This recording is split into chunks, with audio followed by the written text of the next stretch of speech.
Good morning. मी Saraswati mini ब्लॉगमध्ये आपल्या सर्वांचं स्वागत आहे.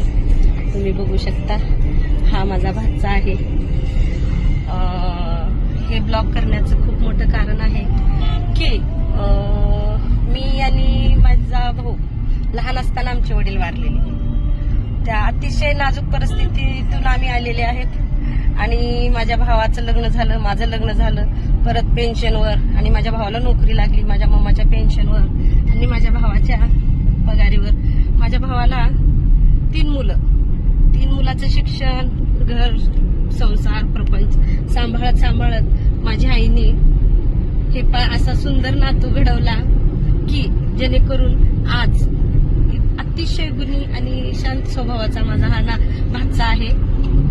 माझ्या आईचं आज स्वप्न पूर्ण झालं. तिच्या मुलानं तिच्यासाठी गाडी किंवा बंगला करू शकला नाही, पण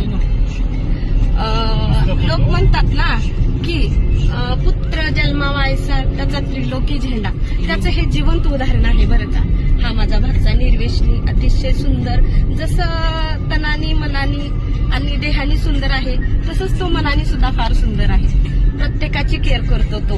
आणि माझ्या भाच्याने आज अतिशय नाजूक परिस्थितीतून शिक्षण घेऊन स्वतःच्या पायावर उभं टाकून स्वतःच्या कमाईतनं घर केलं, लग्न करून घेतला, विशेष आज गाडी घेतलाय तो. मला खूप आणि खूप प्राऊड फील होते बरं का माझ्या भाच्यावरती.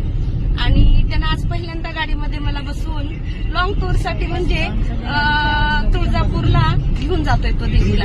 कारण आमचं श्रद्धास्थान म्हणजे आई तुळजाभवानी बरं का. आम्ही हे बघा, हा माझा भाऊ आहे, दुसरा भाऊ आहे म्हणजे मावशीचा मुलगा आहे हा, याचे पप्पा नाही येत ते, आणि हा माझा मुलगा आणि ही माझी आई. अशा प्रकारे आम्ही तुळजापूरला चाललोय आज. आणि मग मी खूप आणि खूप आनंदी आहे. का माहितीये का, मी माझ्या भावाची परिस्थिती पाहिलेली आहे. माझ्या भावाने खूप अतिशय नाजूक परिस्थितीतून लेकरं घडवलं, पण मुलगा एवढा सुंदर आणि छान निघाला की त्याचं कौतुक कराल तेवढं कमी आहे. मी त्याची आत्या आहे म्हणून नाही, पण माझं पूर्ण फॅमिली, माझं खानदान त्याचं कौतुक करतो.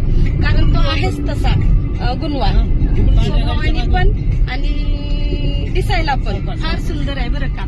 तर मी अशा प्रकारे आई जगदंबेचे खूप आणि खूप धन्यवाद, थँक्यू की माझ्या आईला सगळ्यात मोठा जर कुठला आनंद असेल तर ह्या नाताचा बरं का.